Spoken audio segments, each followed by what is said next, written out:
अब थ्योरम हमारी ये है, the ratio of the two areas of similar triangle is equal to the square of the ratio of their corresponding sides. मतलब क्या, given क्या है हमें, दो triangle A B C is similar to P Q R, और आपको proof क्या करना है, इनका एरिया,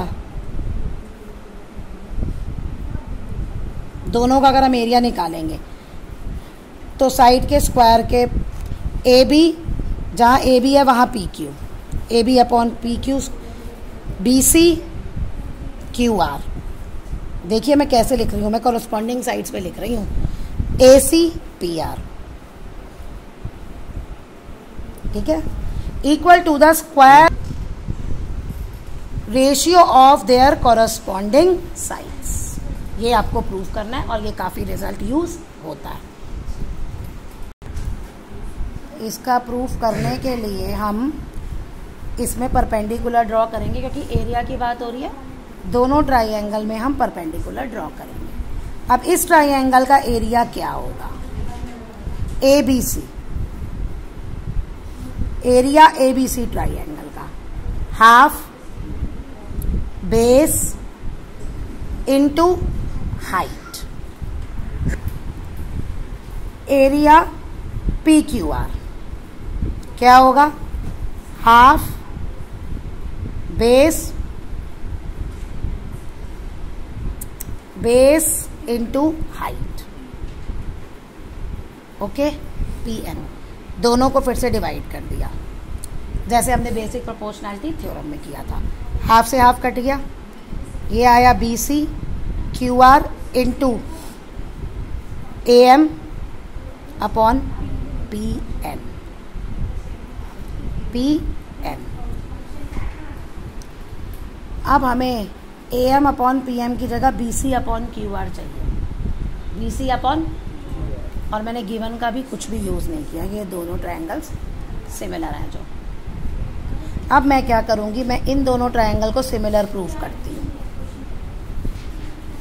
इन दोनों ट्रायंगल को सिमिलर प्रूफ करने के लिए आपके पास triangle A B C P Q R के है, दोनों ट्रायंगल्स कैसे सिमिलर हैं, ट्रायंगल इन ट्रायंगल ए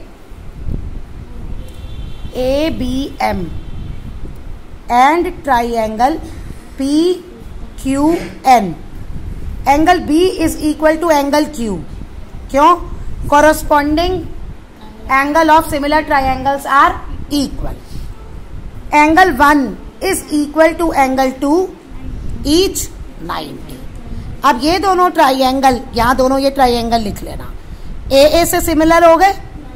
अगर ये दोनों ए से सिमिलर आ गए तो मेरे पास आ गया A B upon P Q is equal to A M upon P N, ये रिजल्ट ठीक है। लेकिन मुझे यहां तो B C upon Q R लेना है, चलिए ये रिजल्ट मेरा आ गया।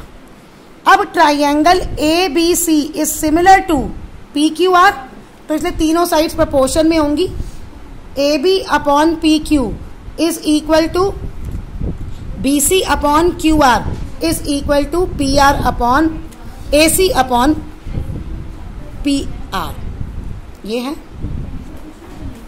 अब इन दोनों से देखो जरा, इन दोनों से A M upon P M किसके इक्वल है, A B upon P Q, A B upon P Q किसके इक्वल है, B C upon Q are.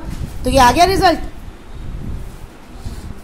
From 1 to 3, इसको 2 ले रहे हो तो इसको 2 ले लो, इसको 1, इसको 2, इसको 3, ध्यान से देखो, फ्रॉम 1 to 3, यहां पे इससे तो ए एम ये B C upon Q R B C square आ गया। अच्छा, जब B C upon Q R A B और इनके इक्वल है तो वो स्क्वायर के भी इक्वल होगा, तो हमारा पूरा रिजल्ट आ जाएगा, पूरा रिजल्ट आ जाएगा ना, ठीक है। अब चाहे तो आप इसे एक ही स्टेप में लिखो यहाँ कि ये भाई फ्रॉम 1 to ये आ गए, फिर दोबारा से लिख लो कि ये सिमिलर है तो जो हमें प्रूफ चाहिए वो आंसर, या सीधा 1 to 3 से ही ये आंसर आ गया, एज यू विश।